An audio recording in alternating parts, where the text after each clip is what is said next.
And we are back. You know, podcasting is a thriving industry. In Northeast Florida alone, there's more than 500 content creators doing podcasts on a wide range of topics. Billboard's filled EV writer. But one thing they all have in common, they're members of Jax Podcasters United, a supportive community for creatives by creatives. So right in front of me now, Badr Blythe, co-founders of Jax Podcasters United, or JPU. Sounds like a Jacksonville Power Unit, which it probably is.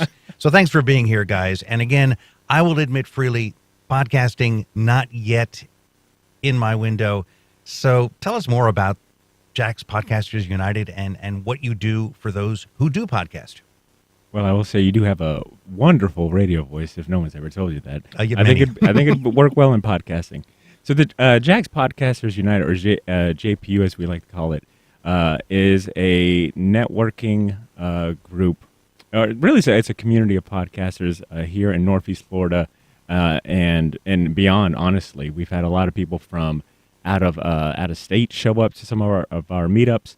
But it's a networking group that we started in 2018 with the simple mission of uplifting and empowering the podcast community here in Northeast Florida.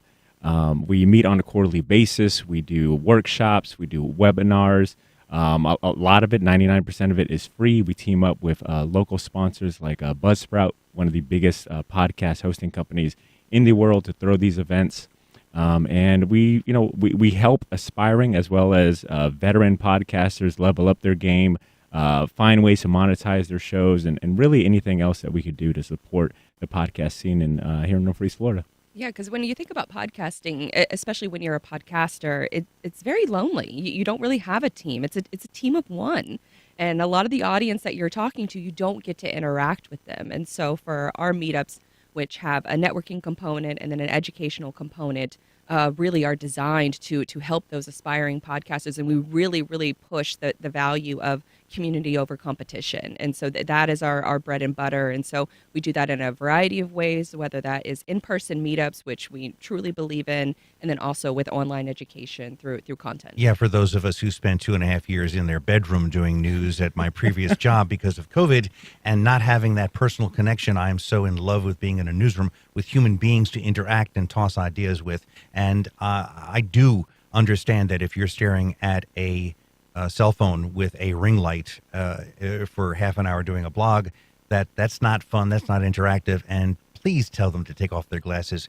It's very distracting to see the ring light in their glasses. There must be a better lighting source than that, but I understand budgets are budgets. So quickly, how did you guys get into this? I mean, I've got my cell phone, I've got my sticks, I've done some stuff on this, but maybe I should start doing some blogs.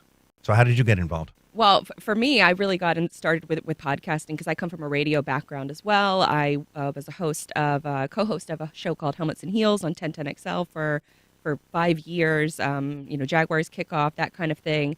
And I frankly wanted a little bit more airtime. I wanted to, have that airtime to talk about things I wanted to talk about, more sports, more entertainment. And so I started up a podcast in order to do those things.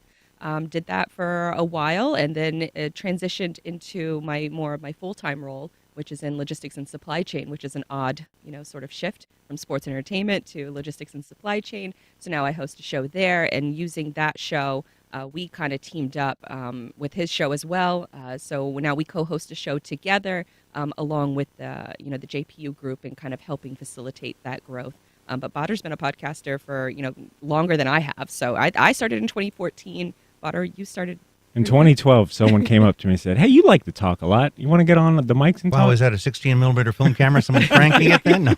No. It's funny. When I started podcasting, it really felt like I was giving a training education every time I met someone and told them, "Oh, I podcast," and they're like, "Oh, what's that? That purple icon on your iPhone? Yeah, that's a podcast catcher." But yeah, in 2012, I was working at a comic shop. I had a few friends that I would just, debate about movies, talk about music, and we would stay until the shop closed. And eventually one of our friends started a podcast with a separate group, and the person that owned the equipment for that separate group gave him a chance. His name is Walter Gant.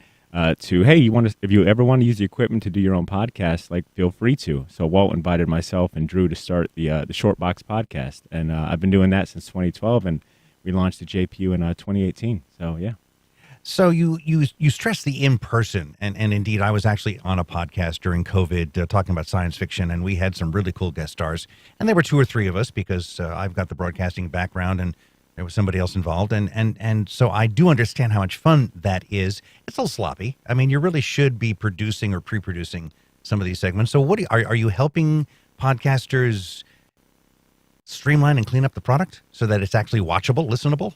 Yeah. The beauty of podcasting and with our in-person meetups is that there's no shortage of topics to talk about. There's no shortage of struggles that these podcasters are going through. So the big topics that always continuously come up is, how do I market my show? How do I make money off of my show? And then from the editing side of things. And so from the editing side of things, that's a little bit more challenging to teach in an in-person environment, but it could be a situation where we explore those topics again in the future. Okay, Jax Podcasters has a July meetup, July 18th, 6 to 8, 5133 San Jose Boulevard. So thank you very much, Badr and Blythe. And let's just say that right now that's our program. We encourage your feedback and suggestions. You can send either to First Coast Connect at wjct.org